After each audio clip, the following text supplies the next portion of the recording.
wasiirka wasaaradda qorshaynta iyo horumarinta qaranka Soomaaliland mudane Cawaale Ibrahim Shirwac oo xafiiskiisa kula hadlayay warbaahinta ayaa ka warbixiyay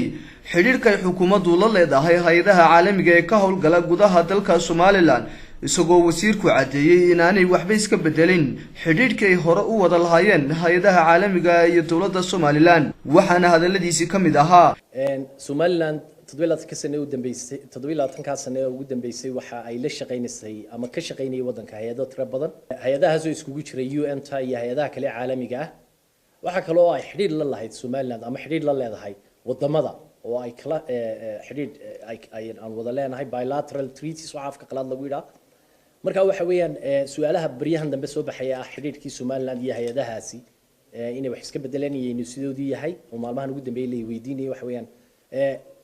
Soomaaliland iyo hay'adaha xiriirkoodii ka dhaxeeyay wali sidii aan ku wada shaqeyn jiray ay ku shaqeeyaan Soomaaliland waa dal madax banaan xafiisyada jooga ama heshiisyada aanu dalalka la galno waxaan ula galnaa sida wadamada kale oo kale ay yihiin wada shaqeyntayaduna waxay ku saleysan tahay xeerarka ay hay'adahaasi kula shaqeeyaan wax xeerarka Soomaaliland u dejisan hadan gaar ahaan wuxuu soo hay'adaha caalamiga ah ama wax kuwa la yiraahdo NGOs-ka xeer ayaa u yaala oo xeer bay Soomaaliland leedahay NGO Act la yiraahdo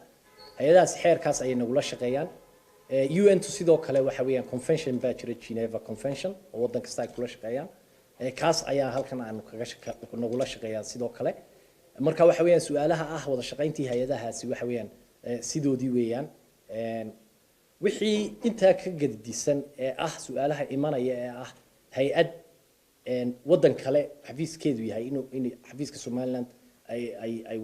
ama hoos iman karo ama ay wada shaqeyntooda imanayso su'aasha jawaabteedu waxa weeyaan xafiiska Soomaaliland jooga ee UN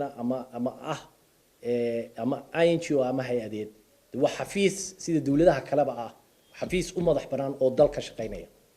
waxa kale oo wasiir qorshayn ahaan halkan aan ka sheegayaa inaanay marnaba suuragal ahayn in xafiis wadan kale jooga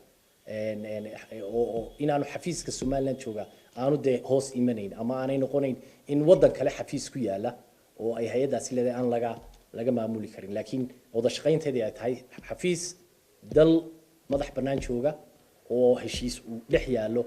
wada shaqeynteedu inay saas tahay waana aadna waan ugu faraxsanahay hay'adahaasi inay toddobaadka sano ugu dambeysay dad madax banaan oo go'aan si kastaba ha ahaatee hadalladan wasiirka ayaa meesha ka saaraya walaaci ay dad badan ka qabeen in xiriirkii u dhaxeeyay hay'adaha caalamiga iyo dawladda Soomaaliland uu hakad galay waa Maxamed Cabdi Cabdilaahi Maxamed Andar telefishinka Somaliland Space Channel magaalada Hargeysa.